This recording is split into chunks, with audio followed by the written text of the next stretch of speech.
Welcome everyone. I'm very excited today to talk with you about how the Cloud of Unknowing translated me.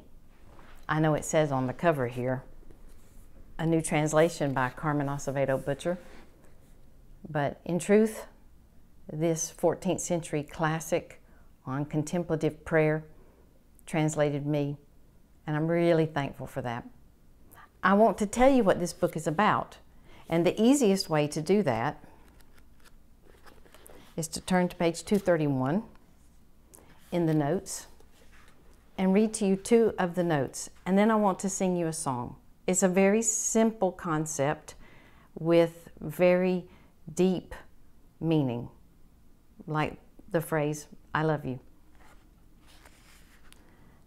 The Cloud author uses the Middle English intent often, reminding us that his theme is the exercise of stretching toward God.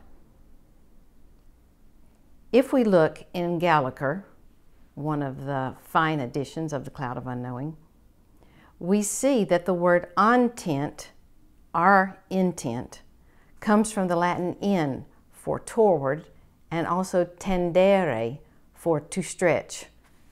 So to be intent on something is literally to stretch toward it.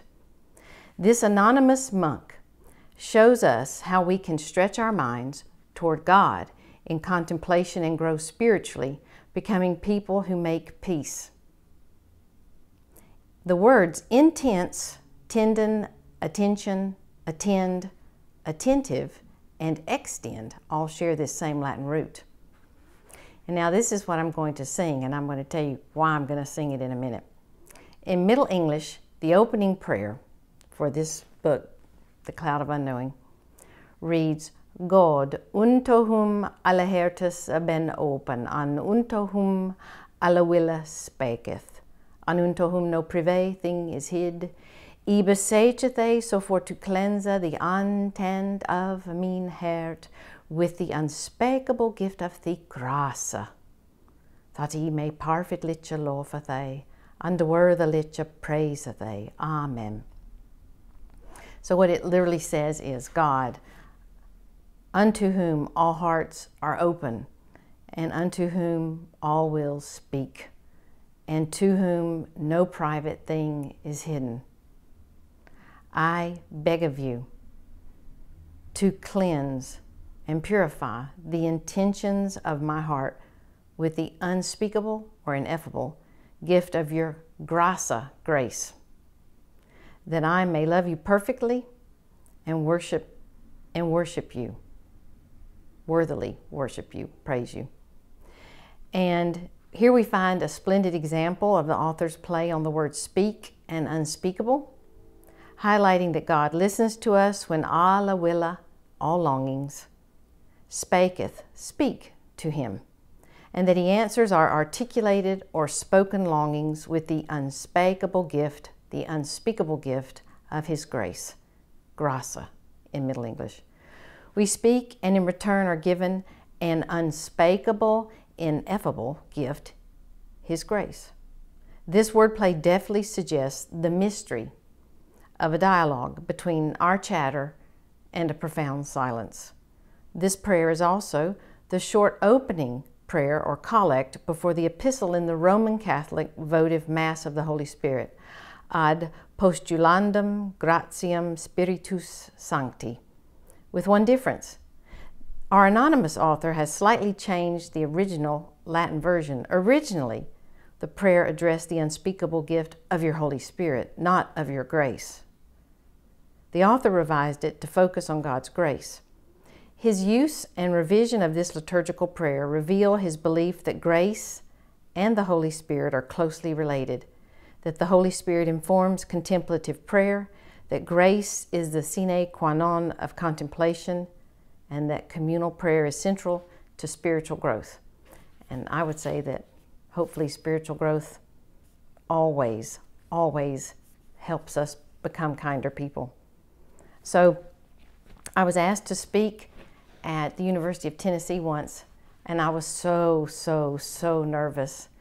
And on the long drive up 75 from the Atlanta area, up 75, I just started singing the opening prayer to the Cloud of Unknowing. Not sure really where the music came from, because it just came. I suppose I could say the Spirit moved. And here's how the song went, and it helped me to focus on my breath, and it helped me to focus on love and peace. And before I sing, I want to point out another book, bring it up on my phone. The Heart of Centering Prayer, Non-Dual Christianity in Theory and Practice by Cynthia Bourgeault, B-O-U-R-G-E-A-U-L-T. And she is talking in this book about how the Cloud of Unknowing is among the earliest Christian explorations of the phenomenology of consciousness, and how it helps us with the monkey mind, or as another friend of mine puts it, our popcorn minds. And I'm a naturally very anxious person. And the Cloud of Unknowing that I was drawn to translate, and was very fortunate that Shambhala wanted someone to translate it. When I asked about it, I actually found that it translated me. So here's the song that I made up using the words of that opening prayer. God,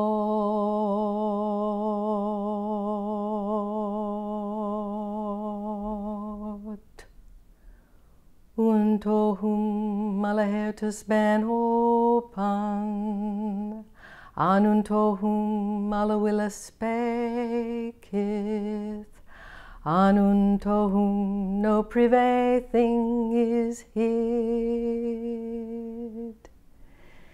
I beseecheth thee so for to cleanse the intent of mine heart with the